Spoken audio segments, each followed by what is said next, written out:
मुबश्शिर लुत्फ़ान साहब, आपसे ही आगाज़ करते हैं। सर, एक ऐसा मुल्क जो कि अरबों रुपए देता है अपनी हिफाजत करने के लिए, उसी मुल्क से जो है वो जहाज़ उड़ते हैं, फ्यूलिंग करते हैं और वापस आ जाते हैं, पता भी नहीं लगता, और फिर उसी मुल्क पर हमला कर दिया जाता है। पहला इसका सबसे पहला लेसन ये है कि आपकी इकोनॉमी अच्छी हो या ना हो, आपकी फौज अच्छी होनी चाहिए।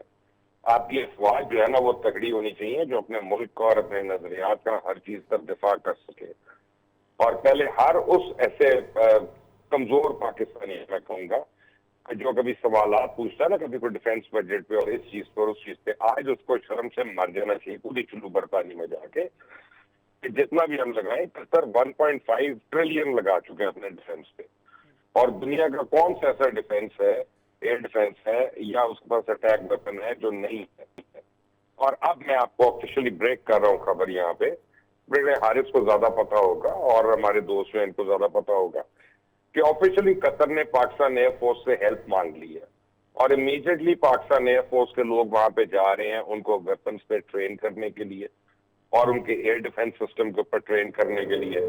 और मेरी तो कतर के काउंसिल जनरल से जो बात हुई थी लास्ट टाइम, मैंने उनको कहा था, मैंने कहा भाई जितना बजट तुम लोग डिफेंस में लगा रहे हो उसका आधा तुम पाकिस्तान को दो, तुम्हारा फीफा वर्ल्ड कप भी हमने सिक्योर किया था, तुम्हारा मुल्क भी हम सिक्योर कर सकते हैं। और अब ये यहाँ पे खत्म नहीं होगा, ये उस रीच के मुंह को खून लग गया, उसको खून लग गया और वो इसके बाद वो बहाना करके औरों के पास जाएगा। वो चाहता है किसी तरह टर्की के ऊपर जाना। अब टर्की के ऊपर जाने का प्रॉब्लम ये है कि वो नेटो कंट्री है और नेटो का क्लॉज है कि अगर एक नेटो मुल्क के ऊपर हमला होता है तो तमाम नेटो ममालिक को उसका जवाब देना है। तब अमेरिका जो है, ये अमेरिका के साथी जो हैं, वो कैसे जवाब देंगे इसराइल को अगर वो वहां पे हमास के लोगों को टारगेट करने की कोशिश करता है। तो बड़ी कॉम्प्लेक्स इक्वेशन आगे आ रही है और इसमें एक दफा से दो तीन चीजें बड़ी क्लियर हैं कि इंडिया ने उनकी बड़ी हेल्प की है स्पाइंग में। कतर ने थोड़ा दिन पहले इंडियंस को निकाला दिया वहां से पकड़ के जो स्पाइंग कर रहे थे। और लेकिन देखें जो दिफा होता है ना और जो आपके मुल्क की सॉवरेनिटी होती है उसके लिए आपको सख्त और कड़वे फैसले करने पड़ते हैं। पाकिस्तान की हुकूमत ने अपनी एयर स्पेस को बंद किया ना, हालांकि कितना हमें बॉर्डर्स को बंद किए,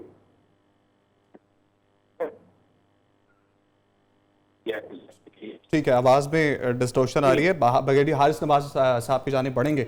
ब्रिगेडियर साहब, इस खबर का आना और चौंका देने वाली खबर कि एक ऐसा मुल्क जो कि आपको अरबों रुपए दे रहा है, वही सवाल है, सेम सवाल है आपसे भी, कि उसकी सालमियत को आपने खुद ही जो है वो स्टेक पे रख दिया है और फिर एक ऐसे मुल्क के साथ कि जिसके साथ जो है वो सुलह के लिए वहां पर बैठ के मुज़ाकरात हो रहे हैं, वहीं पर भी जो है वो फ्यूलिंग करवा के आगे उसी पर हमला करवा दिया। लेकिन ये एक बहुत बड़ा लम्हा फिक्रिया है पूरे मिडिल ईस्ट के लिए कि आपके वहाँ पर तमाम, चाहे आप सऊदी अरब ले लें, बहरीन लें, कतर लें, इराक ले लें, उसके बाद जितने ममालिक हैं हर जगह पर अमेरिकन वहाँ पर बेसिस हैं, या नेवल या एयर बेसिस हैं। दैट मीन्स कि ऑलमोस्ट ऑल मिडिल ईस्ट के ऊपर अगर अमेरिका के लोग बैठे हुए हैं, उनका ट्रुप्स हैं, एयर बेसिस हैं, उनकी हर चीज़, दैट मीन कि इजराइल ने वहाँ पर ऑलमोस्ट कब्जा किया हुआ। बड़ी क्लियर रखें ये बात। और अरबों रुपया वो दे भी रहे हैं, ट्रिलियन डॉलर्स का। पहले उन्होंने ईरान का हवा क्रिएट किया हुआ था, जी ईरान आप पे हमला कर देगा, आपको ख़त्म कर देगा, तो उसी गार में ट्रिलियन ऑफ डॉलर्स का जो वेपन एमुनेशन है वो सऊदी अरब ने, कुवैत ने, कतर ने, F-35 जो दुनिया की कोई चीज़ देख लें डिफेंस की या एयरफोर्स की, वो उन्होंने खरीद ली। ये यूएई के साथ हुआ। क्या you have a capacity to use it? एक बात ये है, उनको तो आपने एक बोइंग 474 भी दे दिया सिविलियन ट्रम्प साहब को इस्तेमाल के लिए। यहाँ तक आपने उनको एम्प्लॉय किया। इवन उन्होंने सऊदी अरब को कहा कि हम तुम्हें सिक्योरिटी देते हैं, give us business for $1 trillion, और सऊदी अरब ने कहा yes my boss will give you. In environments के अंदर और फिर ग्रेटर इजराइल की सोच, कोई कभी हुआ कि आपको एक मुल्क ने सिक्योरिटी अम्ब्रेला दिया हो और वहीं से जहाज उड़े, वही रीफिलिंग करे, और 10 जहाज जो गुजरे जॉर्डन से, उसके बाद इराक से, सीरिया से, सऊदी अरब से, और फिर वो आके आपके ऊपर अटैक करें। Just imagine. और वही ममालिक आपसे आके कॉन्डोलेंस कर रहे हैं, ज़्यादा जिस जगह ही कर रहे हैं। So today is the time Arab league, GCC and OIC अगर आज ही इकट्ठे नहीं होते हैं, कोई एक यूनानी में डिसीजन लेते हैं, कोई करारदाद ऐसी नहीं लाते हैं जिससे इजराइल को नकेल डाली जा सके, तो they are all heading for trouble. Greater Ismail ने उसने कह दिया 3-4 दिन पहले, मिडिल ईस्ट में एक ही है मुल्क strong and that is Israel. और ग्रेटर इस्माइल में अभी नो के कौन कौन से एरिया किस किस मुल्क के इसमें शामिल हैं। दैट मीन्स कि अब आप या तो वो कहें जी ये करारदाद लेकर आए कि हम इकोनॉमिक सैंक्शन लगा रहे हैं इसराइल पे, no trade with Israel, no economic transactions. हम सफारती ताल्लुकात भी इब्राहिम अकॉर्ड के जब वो भी मुवालिक कहते हैं हम करें जब तक हमें ये गारंटी ना हो और इसराइल को नकेल ना डाली जाए। और थर्ड, इसी में ये कहें कि it has to be ceasefire permanent. और क्यों नहीं ये फोर्स कर सकते यूनाइटेड नेशन को ये पैलेस्टीन के ऊपर एक नो फ्लाई जोन लगाएं। उस जुल्म की इंतहा होती है। तो महजब दुनिया जो वहाँ जुल्म किया जा रहा है, वो गजा को कब्जा करना चाह रहे हैं, they are openly saying it. तो आप ये कम अज कम ये पीस प्रोसेस को भी खत्म करने के लिए खत्म हो जाए। उनको 4-5-6 अब जो जिंदा रह गए, जो उनके कैदी, उनकी फिक्र नहीं है उनको दे वांट गजा पे कब्जा करने के लिए। तो आई थिंक ये आप देखना है ये 3-4 दिन में ये अरब ममालिक, अरब लीग, GCC और इस्लामिक OIC क्या करते हैं, किस तरह करते हैं। ठीक है, ब्रिगेडियर साहब साथ ही रहेगा। आजम चौधरी साहब स्टूडियो में हमारे साथ मौजूद है।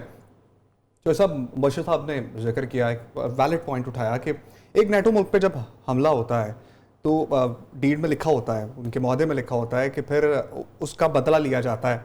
और इस पर ट्रंप साहब का बयान आया कि ऐसा अब नहीं होगा। क्या सिर्फ ये कह देना काफ़ी है कि ऐसा अब नहीं होगा, इसराइल से बदला लिया जाएगा फर्दर आगे चलकर, या फिर इसको यहीं पर दबा दिया जाएगा सारी कहानी को? मेरा ख्याल है उमर कि ये अटैक से पहले अमेरिका ऑन बोर्ड था। आप देखें कि 8 तारीख को डोनाल्ड ट्रंप साहब का एक बयान आता है और वो जो हमास के पास जो इजरायली कैदी हैं उनके हवाले से वो बयान था और वो बड़ा थ्रेटनिंग था। अगर आप उस पर गौर करें तो उसमें वाज़ेह तौर पर धमकी दी गई थी कि आपको इनको छोड़ना पड़ेगा। और उसके बाद ये अटैक होता है और अटैक देखें जिस जगह पे हो रहा है उस मुल्क के अंदर अमेरिका का सबसे बड़ा जो बेस है वहाँ पे अड्डा वहाँ पे मौजूद है। और अमेरिका की कंसेंट के बगैर मैं नहीं समझता कि इजराइल ये हिम्मत करता, क्योंकि ये 2-3 वो वाले ममालिक हैं सऊदी अरब के अलावा जो UAE, कतर और बहरीन, ये वो ममालिक हैं जिन्होंने सबसे पहले गल्फ़ के अंदर इजराइल को वहाँ पे वेलकम किया और उसको एक्सेप्ट भी किया इन लोगों ने। और उनके ऊपर अगर इस तरह जहाँ पे आप देखें ना कि मुज़ाकरात भी वहाँ पे हो रहे हैं और दोनों जानब से जो भी इश्यूज़ हैं वो उसी मुल्क के अंदर आके वहाँ पे सेटल किए जा रहे हैं और उसी मुल्क के अंदर इजराइल की जानब से वहाँ पे अटैक किया जा रहा है। एक तो ये चीज़ है कि इजराइल के हौसले बहुत ज़्यादा बढ़ चुके हैं कि वो जहाँ चाहता है वो हमला कर रहा है। आप देखें ईरान के ऊपर उसका हमला, वो उसका यही चीज़ का वो इशारा देता है कि वो बिल्कुल बेखौफ होकर हमले कर रहा है। आज कतर के ऊपर हमला, लबनान के ऊपर उसके हमले, तो इसको कौन रोकेगा? इसको सिर्फ इस्लामिक वर्ल्ड अगर इकट्ठी होती है तो वो रोक सकते थे। लेकिन अलमिया यह है कि इस्लामिक वर्ल्ड में वो वाले ममालिक जो एक बड़ा कलीदी किरदार अदा कर सकते थे, जिनमें सऊदी अरब है, जिसमें UAE है, जिसमें कतर है, बहरीन है और पाकिस्तान भी है। बिल्कुल ठीक। और पाकिस्तान तो अपना किरदार अदा करता रहा है, पाकिस्तान बोलता रहा है, लेकिन बाकी ममालिक जब गज़ा के ऊपर उसने जारियत की, बाकी ममालिक खामोश तमाशाई बने रहे और हम उतनी देर तक बोलते नहीं हैं जितनी देर तक आग हमारे घरों तक नहीं पहुंचती। आज तो आग देखें उनके अपने घरों तक पहुंची है। अब थोड़े से होश के नाखून अगर ले लिए जाएं और गज़ा की खातर अगर आप तमाम ममालिक जो इस्लामिक ममालिक हैं आज वो मुत्तहिद हो जाएं और इजराइल को रोका जा सकता है, वरना वो अपना जो ग्रेटर प्लान के ऊपर वो अमल दरामद कर रहा है, बल्कि वो करता चला जाएगा और कोई उसको रोकने वाला नहीं होगा। आज हमला किया है, यूनाइटेड नेशन में जाके हल्की फुल्की सी माजरत कर लेंगे या वहाँ पे कुछ जस्टिफिकेशन दे देंगे और अमेरिका या वादा मतलब वहाँ पे एक वादा कर लेगा जी आइंदा नहीं होगा, लेकिन आइंदा की कोई गारंटी नहीं है। अब अमेरिका का आप थोड़ा सा पिछले 2-4-6 माह के अंदर अमेरिका का किरदार देखें, अमेरिका के वादों का कौन एतबार करेगा? बिल्कुल ठीक। ट्रंप साहब कहते कुछ हैं और अमलन वहाँ पे कुछ और हो जाता है। लिहाजा इस एतबार नहीं किया जा सकता, इसके लिए खुद खड़ा होना पड़ेगा और अपने डिफेंस को मजबूत खुद करना पड़ेगा। बशर साहब की ये बात बड़ी दुरुस्त है कि आपके पास अगर इकोनॉमी आपकी मजबूत है, आपके पास पैसा बहुत ज़्यादा है, तो आपने अपने डिफेंस के ऊपर क्यों नहीं तवज्जो दी? उसको क्यों आपने वो देखे ना अमेरिका के हवाले या नेटो के हवाले आपने अपना डिफेंस किया हुआ है। और अगर वही डिफेंस پاکستان جیسے کسی دوست ممالک کے ذمہ ہوتا تو وہاں پہ اس کے جو رزلٹس آنے تھے وہ بھی ساری دنیا نے دیکھنے تھے کہ اگر اسرائیل وہاں پہ جارحیت کرتا اس کو ایک پراپر وہاں پہ جواب بھی ملنا تھا.